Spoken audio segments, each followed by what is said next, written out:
Muy bien, bueno, buenos días, vamos a orar y seguimos con la lección de la semana pasada. Gracias, Señor, te damos por tu gran amor para con nosotros, por el gran privilegio de estudiar tu palabra. Y, Señor, te necesitamos. Usa este tiempo y, Señor, pedimos que tú em, nos ayudes como iglesia de crecer, de estar fuerte en ti y que tengamos un testimonio hacia el mundo que miran y ven a Cristo en nosotros y quieren llegar a conocerte. Y esto te lo pido en el nombre de Cristo. Amén. Buenos días. Bueno, seguimos con la lección que empezamos porque nos quedaban 2 puntos y voy a ir rápidamente recordándonos de lo que hemos visto antes de la reconciliación. El versículo clave siendo este que Cristo dice en Mateo 5, en su sermón, dice, si tú te acuerdas, ahí está, te acuerdas, o sea, en cualquier momento, que tú hay un problema entre tú y un hermano, que vete a reconciliarte con él. Y reconciliación es hacer la paz entre personas, dos o más.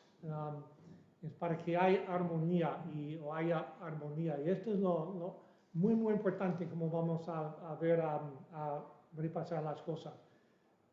Siempre vale la pena la reconciliación, estas relaciones. Y tenemos el mandamiento de amar a Dios, pero dice que también que amas al vecino, a tu prójimo.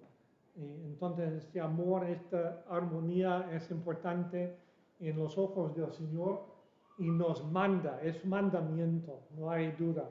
La relación entre personas, especialmente en la iglesia, entre nosotros, es más importante que cualquier problema que pueda existir. Y definimos, o sea, ya vamos a ver más de qué son estos problemas. ¿Tú has pensado en las peques? ¿Está bien? Okay. Entonces, vamos a ver algo en la siguiente lección sobre la cantidad de textos que hay sobre lo que es la relación en la familia de Dios, que es muy, muy importante este tema para el Señor en su familia. Y es señal de madurez cuando estamos tratando bien problemas. No, bueno, también más adelante se comenta sobre esto. Y preguntamos la semana pasada, ¿hasta qué extremo irías tú para reconciliar con un hermano o cualquier otra persona? Como este señor Alvin Strait, que se fue 600 kilómetros en este aparato para ver a su hermano que iba a morir, dice, quiero estar bien con él. No sé si eran creyentes, creo que sí, pero vamos, me impresionó este esfuerzo. ¿Qué haríamos nosotros? Luego, esto de falta de madurez, él se dirige a los corintios de, hermanos, todo lo que está pasando entre vosotros es señal de falta de madurez. Sois, bueno, quité la palabra, pero teníamos ahí la palabra carnales. Sois carnales.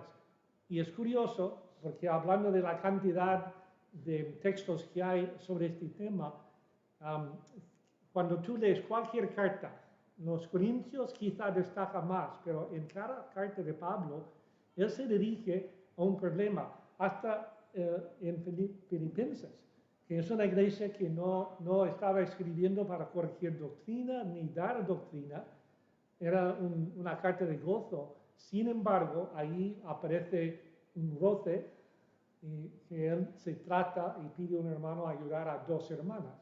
Esto vimos la semana pasada.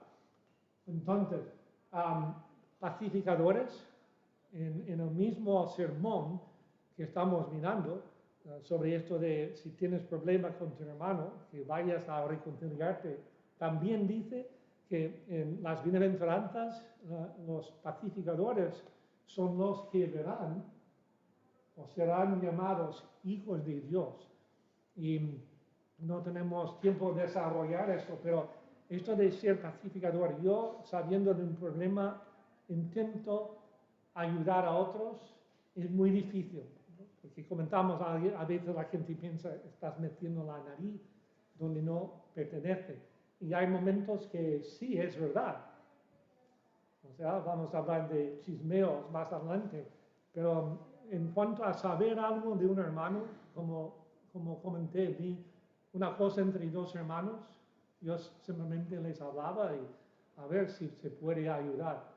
Entonces, empezamos a ver 7 puntos cuando vino el momento de reconciliarnos. Y esto no es teoría, y vamos a hablar más, o sea, al final pararemos para preguntas, pero esos son puntos de la Biblia. O funciona la Biblia o no. ¿Ok? Vamos a seguir lo que dice o no. Y confiar que el Señor va a obrar y obrar en vidas. Pero mucho tiene que ver conmigo primero. O sea, oro, busco al Señor en cuanto a las cosas. Si yo he ofendido o alguien me ha ofendido a mí, tengo que parar pensando que estoy mandado a ir a reconciliarme. Busco a Dios, imprescindible, oración. Luego, examinarme a mí. Y esto, vamos a ver, esta palabra humildad está por todo el Nuevo Testamento. El ejemplo para nosotros en esto es el Señor Jesucristo. No, o sea, tú puedes pensar en todos los problemas de otra persona, pero tú miras a ti mismo y dices, ¿dónde estoy yo en esto? ¿Qué es mi parte? Y imprescindible. Luego, la iniciativa es nuestra. Vete, ir a tu hermano. Si yo sé del problema, si yo intento, o sea, no voy a tomar pasos, no pasa nada. No. Si hay alguien ofendido o tú has sido ofendido, hay que ir a solucionar, porque Dios nos ordena, y hablamos de Mateo 18, pero vamos a ver esto un poco más adelante. Jesús, en este versículo, al empezar, si tú estás ofreciendo algo en el altar y te acuerdas de un problema, ir a tu hermano, esto implica que Cristo está poniendo esta reconciliación sobre tu adoración, tu servicio, lo que sea, para el Señor, dice primeramente reconciliación. Esa es la prioridad. Muestra un interés genuino para usar tus oídos antes que tu boca, o sea, siempre escuchar es mejor que hablar para empezar y mostrar simpatía con otro. Antes de intentar resolver, escucha. ¿Qué es el problema? Si alguien tiene un problema contigo, ¿qué es el problema? Escucha. Esto, o sea, mucha sabiduría en esto. Cuando escuchamos, estamos diciendo, valoro a ti y lo que tú piensas. Luego, confieses tu parte en el conflicto. Lo más mínimo que sea, a admitir a esto. La confesión es muy poderosa para la reconciliación, porque puede cambiar completamente lo que es la actitud, el corazón de otro. No siempre, y vamos a dirigirnos un poco a esto al final en preguntas, pero son pasos que yo tomo, que tú tomas, porque te interesa la reconciliación. Y si no, pues no estás obedeciendo al Señor. Vamos a decirlo claramente. Entonces, acepta la responsabilidad, lo que te corresponde, confesando. Y no lo hablamos, pero aquí entra también la idea de restitución. ¿Qué pasa si has causado un daño? O sea, que puede ser un aparato o tú has pedido prestado algo, lo has roto. Ya tu hermano está un poco fastidiado, no porque has roto la imagen, pero como tú lo has tratado. Quizá no asumiendo la responsabilidad. Entonces, cosas así. Entonces, si realmente nos interesa de restaurar la relación es confesar, admitir. Luego 5, ataca el problema, no la persona. Cuidado con las palabras. Yo estaba mirando otra vez en Proverbios, iba a añadir versículos, pero digo, no, es que simplemente con decir, todos luchamos con nuestras palabras, de hablar palabras correctas, sanas, que edifican, luchamos todos. Santiago habla de este gran enemigo que tenemos y el incendio que puede causar la lengua con nuestras palabras. Es un tema muy, muy grande también en la Biblia. ¿Cómo vamos? ¿Cómo vas tú? Yo, con nuestras palabras, ¿cómo hablamos? Si hablamos bien con nuestros hermanos. Y, no voy a leer esto porque es muy largo.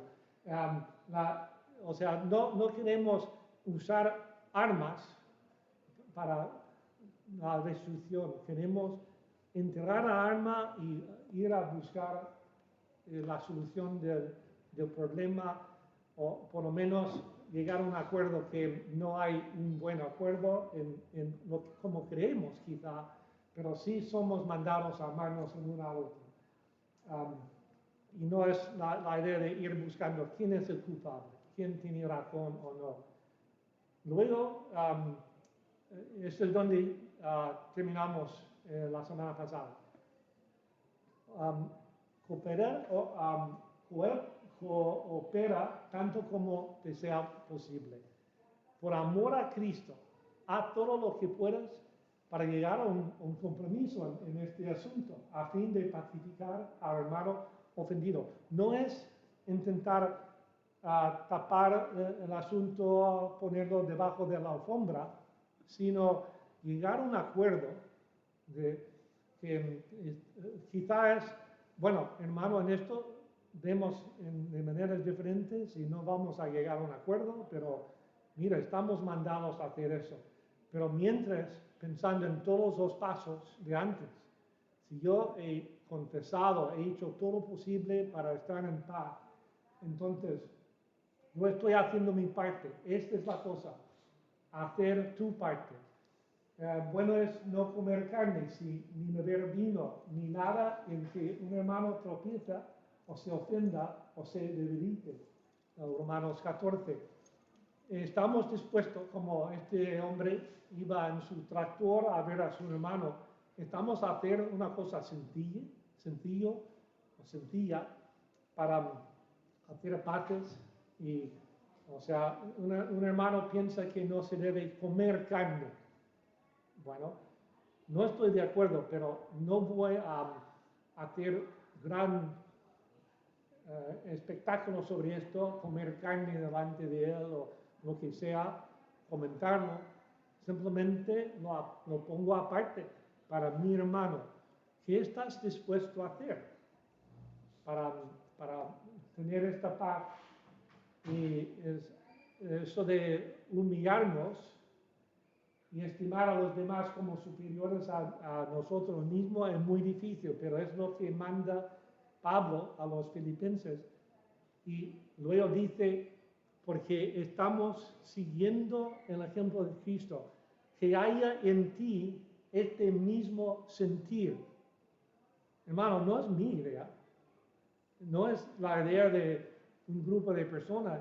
Estamos hablando de Pablo con la mente de Cristo, diciendo, todos debemos tener la mente de Cristo cuando viene a reconciliarnos, humillarnos y tomar los pasos correctos para que haya paz, para que haya reconciliación.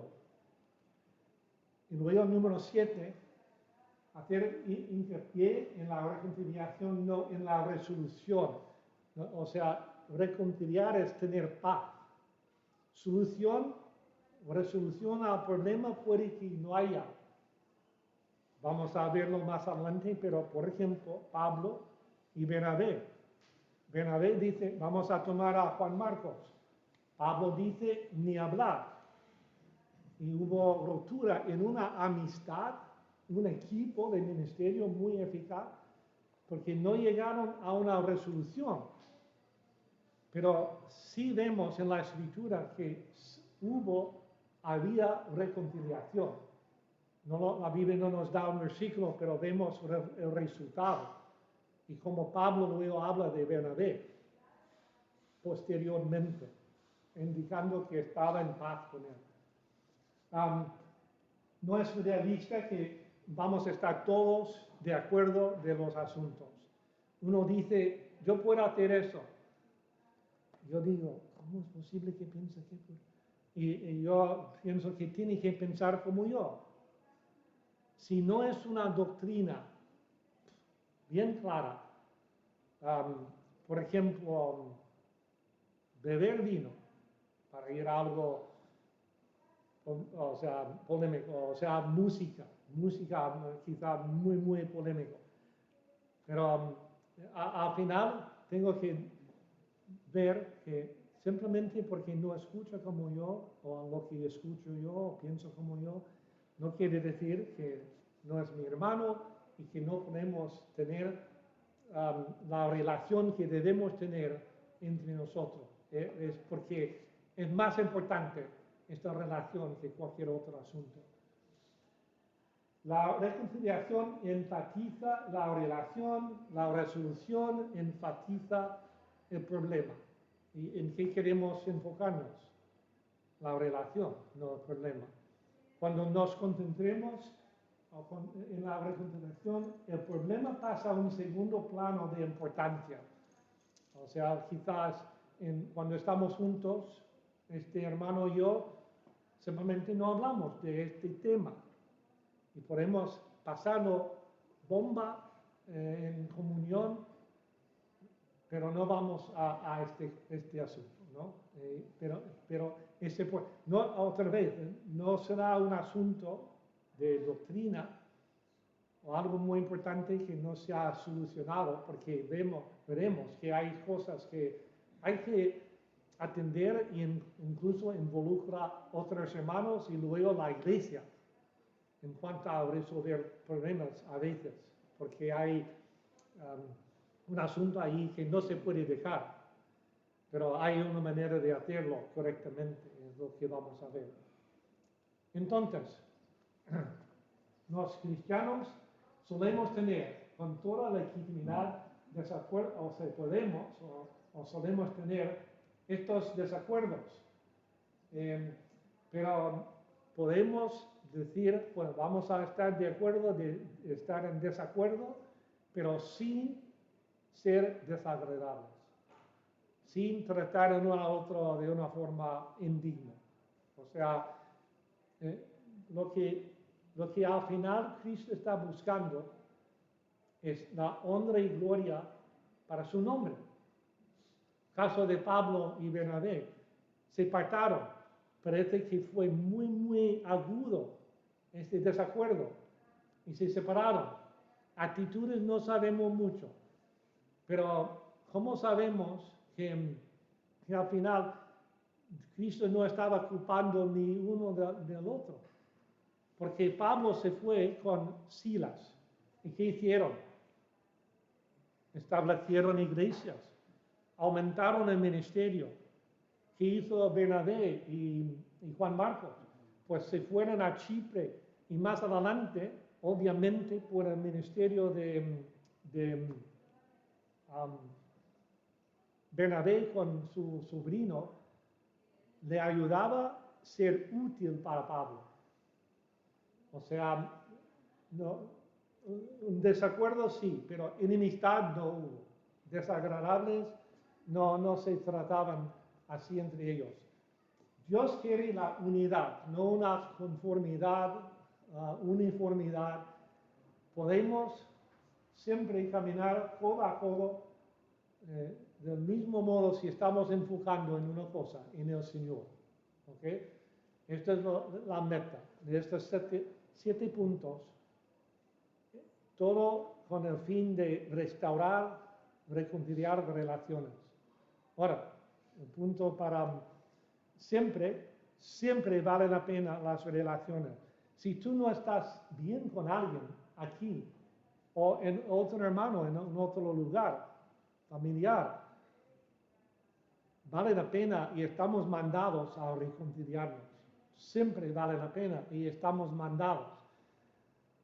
Es prioridad para con Dios. Más que dar tu ofrenda, como dije antes, más que estoy sirviendo al Señor y este hermano, bueno, si él no quiere, pues vale, yo sigo. No, si tú no paras para ver la importancia y intentas la reconciliación, lo que tú haces, lo que yo hago, en dar ofrenda o intentar servir al Señor, no cuenta. Punto aparte. No estoy hablando de mi idea, es prioridad para el Señor. Entonces, en el versículo que vimos, que en cuanto a depende a ti,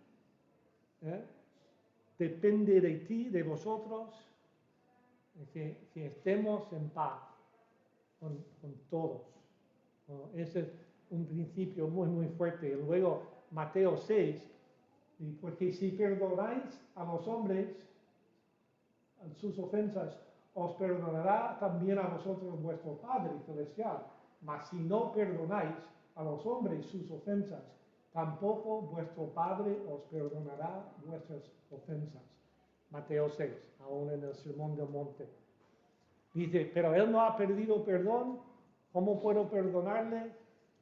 Tú puedes poner la frase, la excusa que tú quieres a cualquier cosa de un roce, de una rotura, de comunión con un hermano, pero si no estás dispuesto de pedir perdón o dar perdón, y en otro lugar Cristo lo hace claro que de corazón, no, te perdono, no, de corazón, no tienes ministerio, no tienes paz para con Dios.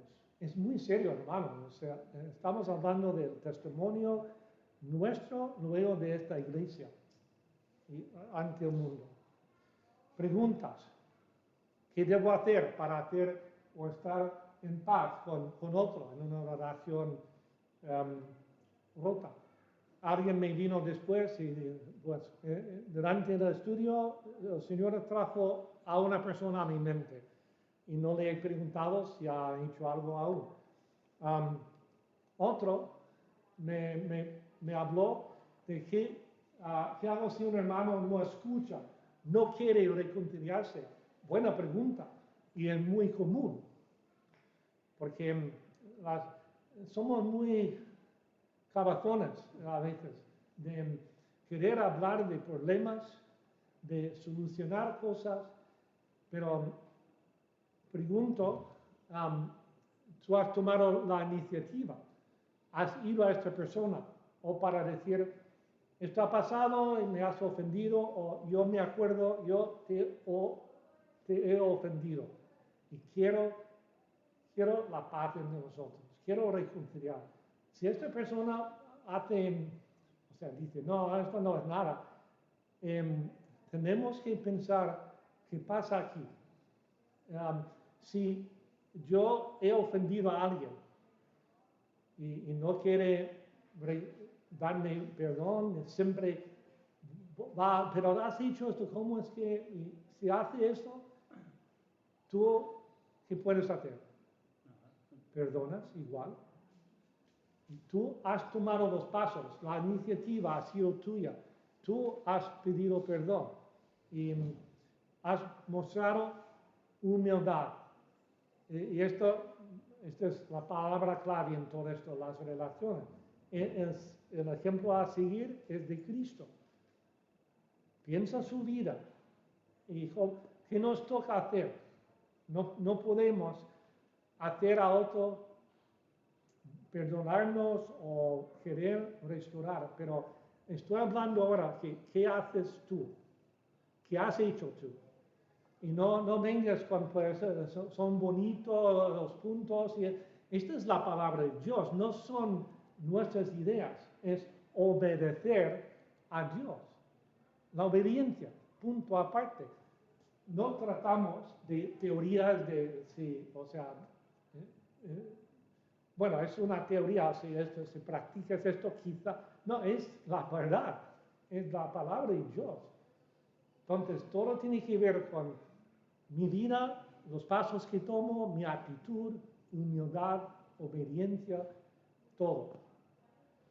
Y si no, pues no debemos cuestionar cómo va la relación. Porque digo, bueno, el problema es mío al final, porque yo no he hecho todo lo que la palabra me dice que debo hacer. Bueno, paramos aquí para ver si hay otra cosa, comentario, otra pregunta, duda. Porque es muy importante este tema, porque es muy prominente en como vamos a ver en la siguiente lección. ¿Alguien? ¿Duda? ¿Pregunta? Sí.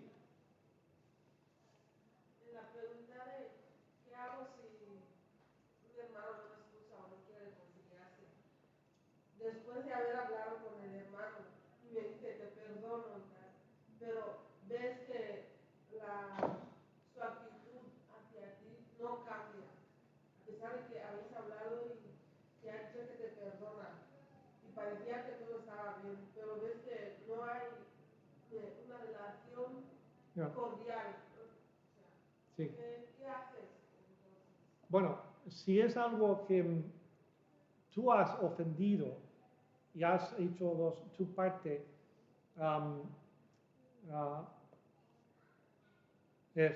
tú tienes, yo creo que dos opciones. Aceptarlo, orar,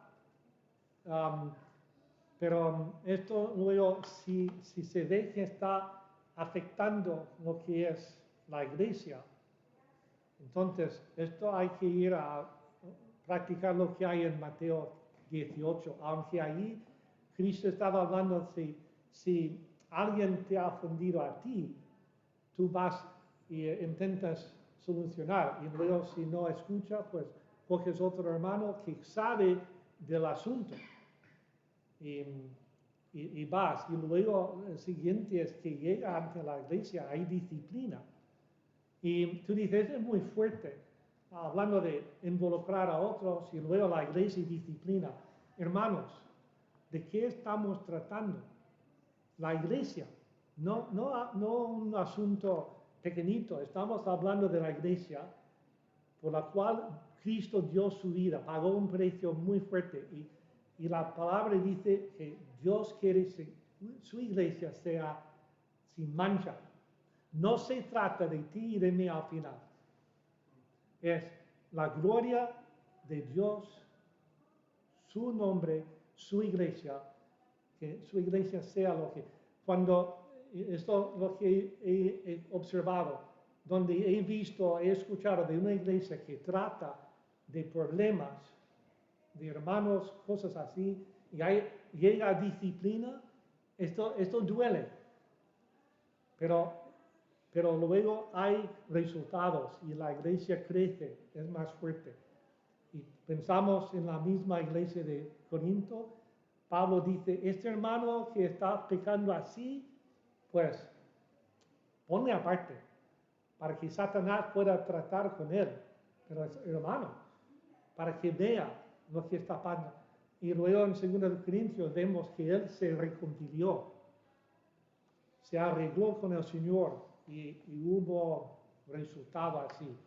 Y podemos estar aquí pensando, pero esto, Malena y yo conocemos un asunto de allá en los Estados Unidos, en una familia que lo que se ha intentado, pues parece que no ha habido una solución y sigue con cosas. Una familia separada, rota, y duele. Pero al final no podemos hacer nada menos orar, especialmente si no somos parte de la solución, menos por orar. Pero, hermanos, es muy importante este tema. Entonces, tu actitud es lo importante. Cristo perdonó de la cruz. Y podemos tomar esta actitud de humildad, pero si está afectando a la iglesia, ya esto requiere otro paso. Otra cosa, antes de seguir, estamos hasta y cuarto, ¿no? No y media. Otra cosa, porque si no vamos, sí. Si me permite añadir un comentario de lo que dijo, a ver si funciona el micrófono.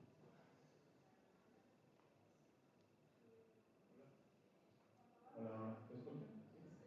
Un poquito me vino a la mente cómo dice el versículo: en cuanto dependa de vosotros estar en paz con todos los hombres, que pues haz tu parte, y si la otra persona aún no tiene madurez, por decirlo así, para hacer su parte, pues tú perdonas, tú sigues y tienes buena actitud, a pesar de que quizá el hermano ofendido por inmadurez, por lo que sea, no perdona o no se reconcilia realmente. Entonces, me parece muy interesante la pregunta de Inés. Entonces, en cuanto dependa de uno, haz tu parte y ora para que haya armonía. Sí, exactamente. Usar los principios que la Biblia nos da. Bueno, entonces seguimos en la lección 21, que es protege a tu iglesia. Va con la misma idea del testimonio de la iglesia, roces, problemas dentro de la iglesia, pero si estamos tomando estos pasos, si estamos buscando reconciliación, estamos intentando proteger nuestro cuerpo, nuestra familia, la iglesia. Y Pablo dice en Efesios 4, cuando empieza, dice, ahora os ruego que andéis como digno. Y allí digno quiere decir que la idea de pesar algo. ¿Qué pesa esto? La verdad pesa más que la mentira. Pero al final la idea de andar como digno, la idea es que yo sé lo que dice Dios y este es mi andar, y dice, estamos hablando una cosa y haciendo otra, pues eso es mentira. Y, o sea, y bueno, y la mentira, esto tiene más peso en cuanto al testimonio. Pero si estamos andando como decimos que debemos, y como la palabra dice, pues ahí está el equilibrio. Pero luego Pablo sigue diciendo solícitos. La palabra habla de como trabajo, energía, diligentes en guardar la unidad. Y la palabra ahí, guardar, no fabricar o producir. ¿Entendéis lo que implica? Es que cuando estamos en la iglesia hay unidad. ¿Pero de dónde viene? De Cristo, de su Espíritu Santo. Pero luego estamos mandados a llegar en la madurez a representar y ver que esta unidad que Dios nos da, ya estamos viviendo la realidad, andando como es digno, en el vehículo de la paz. Entonces, protegiendo la iglesia es tu responsabilidad. Otra vez, como la reconciliación, vemos en todo el Nuevo Testamento que Dios dice que tú debes andar en amor, anda en la luz, habla la verdad con tu hermano, ama a tu prójimo, ama a tu hermano. Si tú dices que amas a Dios pero no tratas bien a tu hermano, primero Juan dice, esa es mentira. Es muy fuerte, pero esa es como Dios, esta es la perspectiva de Dios. La unidad de la iglesia es un tema tan importante porque en el Nuevo Testamento, hablando de este tema, se habla más de lo que es el tema del cielo o el infierno. No sé si hablan más de este tema que el dinero. Creo que hablan más en el Nuevo Testamento de dinero y posesiones. Pero luego viene este tema de las relaciones. Más de lo que Dios habla o Cristo habla o los apóstoles hablan de cielo o el infierno. Es muy, muy importante a Dios. Dios desea que experimentemos la unidad y la armonía entre nosotros. Y en la noche que Cristo va a ser tradicional, están tienen la cena y Cristo lava los pies, ¿no? Y luego dice, ¿sabéis lo que he hecho? Os he dado un ejemplo. Y tiene que ver con amor. Luego dice que el mundo va a saber que sois mis discípulos si estáis siguiendo este ejemplo. Humildad y mostrando el amor el uno al otro. Muy importante. Luego van y están en la huerta y Cristo ora y pensamos, Cristo va a orar, los versículos que vemos aquí.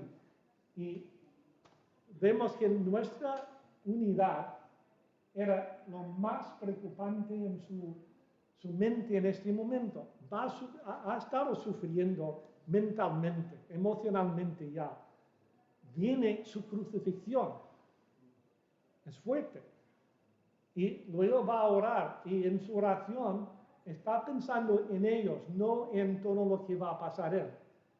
Entonces esto demuestra lo importante que era para él este tema y él oró, mas no ruego solamente por estos, los discípulos, sino también por los que han de creer en mí por la palabra de ellas.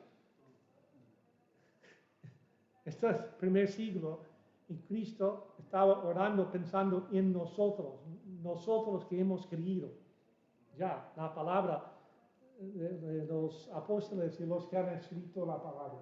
Para que todos sean uno, como tú, oh Padre, en mí y yo en ti, que también ellos sean uno en nosotros, para que el mundo crea que tú me enviaste. Lavando los pies, dice, esto es para mostraros, seguir mi ejemplo, para que el mundo vea tu amor, para que sepan que sois mis discípulos.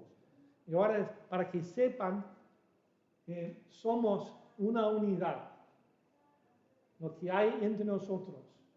La gloria que me diste, yo les he dado para que sean uno, así como nosotros somos uno. Y yo en ellos, y tú en mí, para que sean perfectos en unidad, para que el mundo conozca,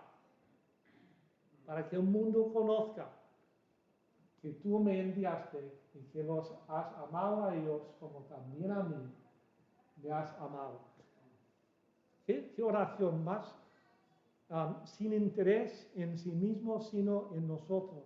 Y la meta de que mostremos la unidad es el corazón de lo que es la iglesia, de nuestro compañerismo. La unidad es la esencia de cómo Dios quiere que experimentemos la vida juntas en su iglesia. Dios mismo da el ejemplo perfecto de la Santa Trinidad, del Padre, Hijo, Espíritu Santo. Esto, 3 personas en una. Esto va por encima de lo que es nuestra capacidad de entender perfectamente. Pero la doctrina está ahí. Dios existe en 3 personas, que es una persona, Dios, perfecto en santidad, en su unidad. Y nosotros estamos llamados a vivir en esto y nadie es más valorosa para Dios que esta unidad en su iglesia. Nada. Porque, ¿cómo sabemos el valor que pone Dios a esto? El precio pagado, ¿no? Dios pagó el último precio por su iglesia, así que desea que ella sea protegida especialmente de los daños devastadores producidos por la división y el conflicto y la falta de armonía. Efesios 5:25.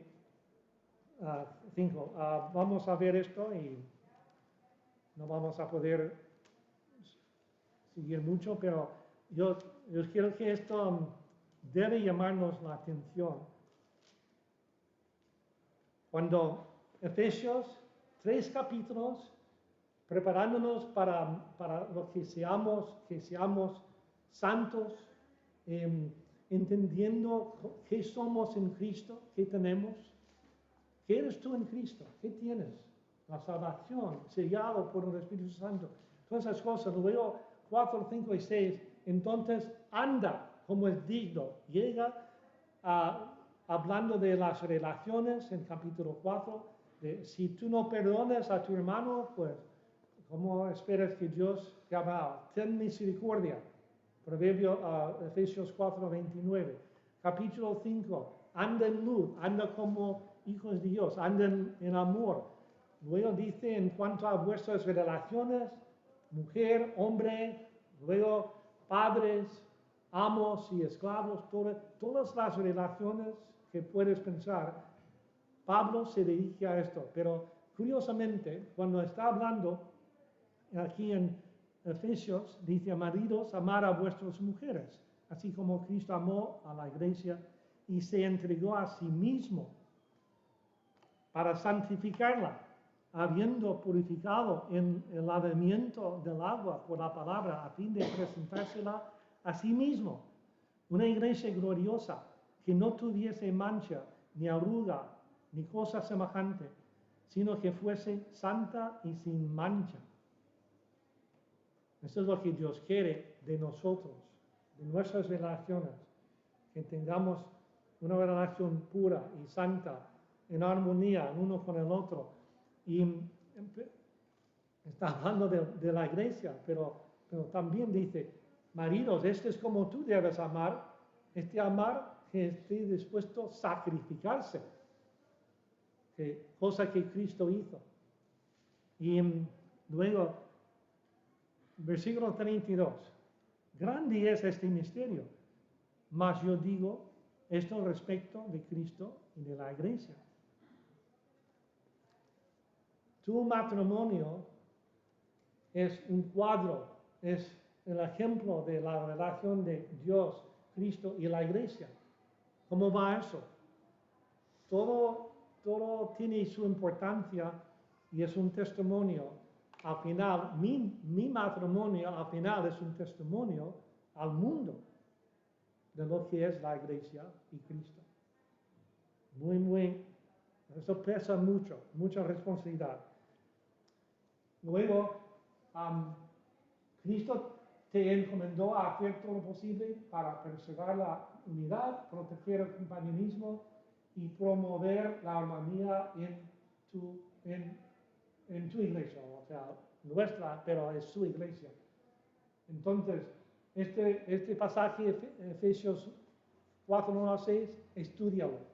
Estudia Efesios, punto aparte, pero la unidad del cuerpo de Cristo es producido por el Espíritu Santo. Solícitos nosotros, esforzándonos, siendo diligentes para preservar lo que Dios nos ha dado. Este es nuestro esfuerzo, no producir una unidad, proteger lo que hay, vivir para que mantenga la iglesia esta unidad que Dios nos ha dado. Luego estos versículos Filipenses, Colosenses, hablando de este ejemplo, nuestra humildad en las relaciones, vez tras vez, mucho hablando de lo que nosotros tenemos que hacer en el poder del Espíritu, andando en el poder del Espíritu, para que haya esta unidad. No vamos a tener tiempo para preguntas aquí, pero que el Señor nos ayude entender la importancia de lo que estamos viendo y que seamos estudiantes de esta palabra y más que esto, que seamos obedientes a vivir como Dios quiere.